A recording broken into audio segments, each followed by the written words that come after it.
less than 3 minutes.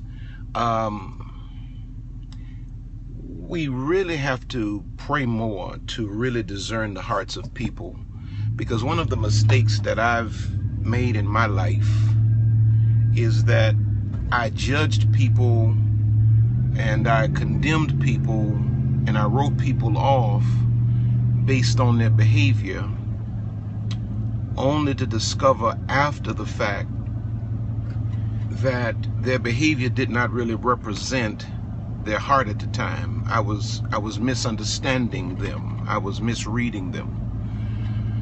And what it did was it made me to slow down.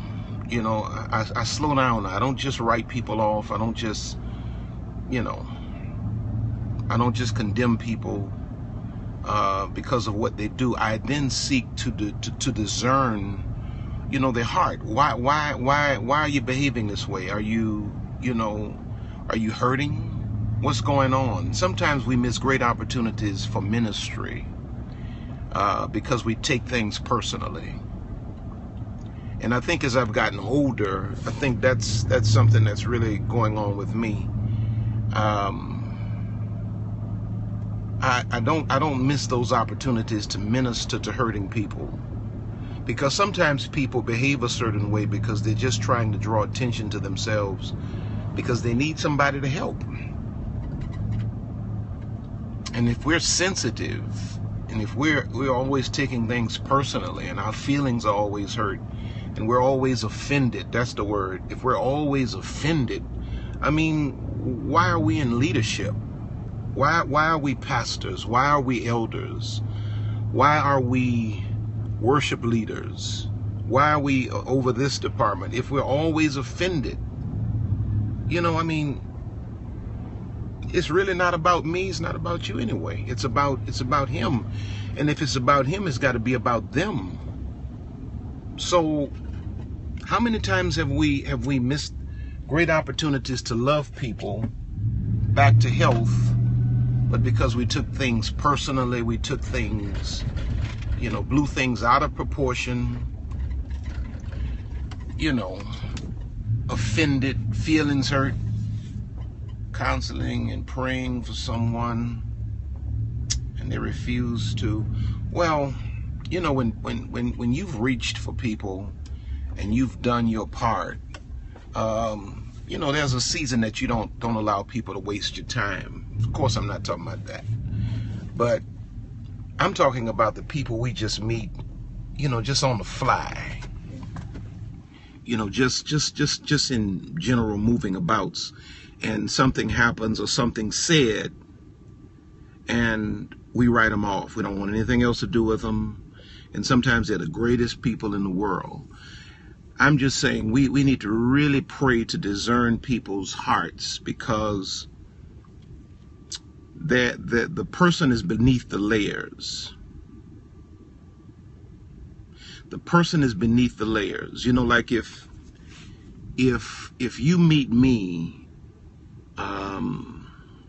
or if you met me, should I say, if you met me, let's say 20 years ago in a public place, you would probably have concluded, he's arrogant, he's unapproachable, because by nature I'm a person that my brother can tell you, I'm a person that would just stay to myself. It took me a while, it took some growing for me to learn to build bridges, because I was always more comfortable by myself. I suppose that was some kind of insecurity. In fact, I know it was some kind of insecurity. And you would have written me off, and really I'm the kind of person that can be the best friend in the world to you. But my point is, we got to learn to look deeper.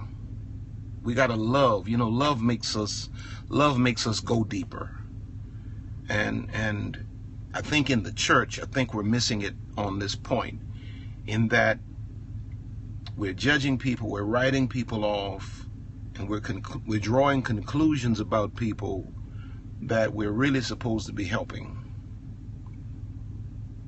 And that's one of my biggest challenges as a pastor, is that I have leaders around me many times who want to get so pious and so, holier than thou, that they forget that just 3 years ago they were in the place that the current person is, and now all of a sudden they want to drop the hammer of justice on somebody else rather than mercy and grace and patience.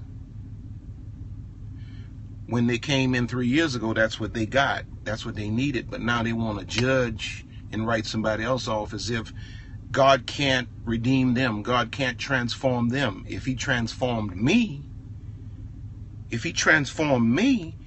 he can transform anybody. And God forbid that he wants to use me as a vessel to bring about that transformation. And my ego or my judgmentalism or my pride or whatever it is gets in the way of God doing what he wants to do in somebody else's life through my life. So all I'm saying is, discernment is for more, and I'm going to shut it down at this.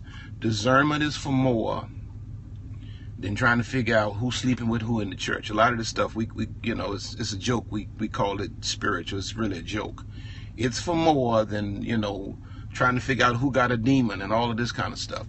You ought to be using your discernment to discern the pain of people. You ought to be using your discernment to discern when a person needs your ministry and not your judgment. You know what I'm saying? Because we have to be the tools that God will use to touch people's lives. We have to be the tools that God will use to touch people's lives.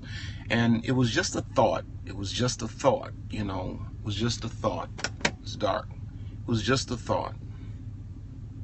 I was just thinking about it. And I was thinking about me. Wasn't thinking about anybody else. I was thinking about how many people in my past that I wrote off and, oh, they'll never be this, they'll never be that.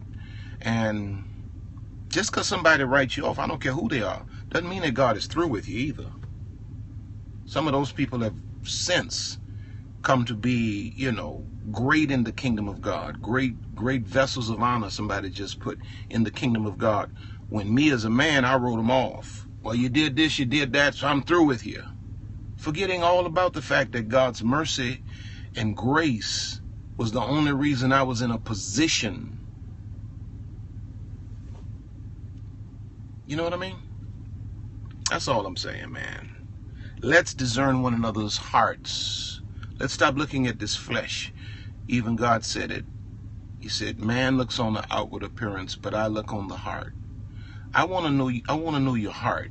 I'm not trying to judge you from the exterior. I want to know your heart. I want to know your heart. I want to know your heart. And I think that ought to be all of our prayer. God, let me know my brother, my sister's heart. And of course there's balance to this. But it was just a thought. It was just a thought. I love y'all. I love y'all. I love y'all. I love y'all. God bless you now. God bless you. I'll talk to you all later. And he who is spiritual, restore. That's one of my favorite texts. He who is spiritual, let him restore such an one in the spirit of meekness. Spiritual people in the church because they are the ones that restore. They're not the ones that go around judging. Father-daughter talk is tomorrow night, 10 p.m. Spiritual people in the church are those that restore the fallen. They're not the ones that judge and condemn. In fact, spiritual people will cover you. They will rebuke you in private, and they will give you a helping hand in private, all the while covering you. And when you come forth, they'll be your main support system.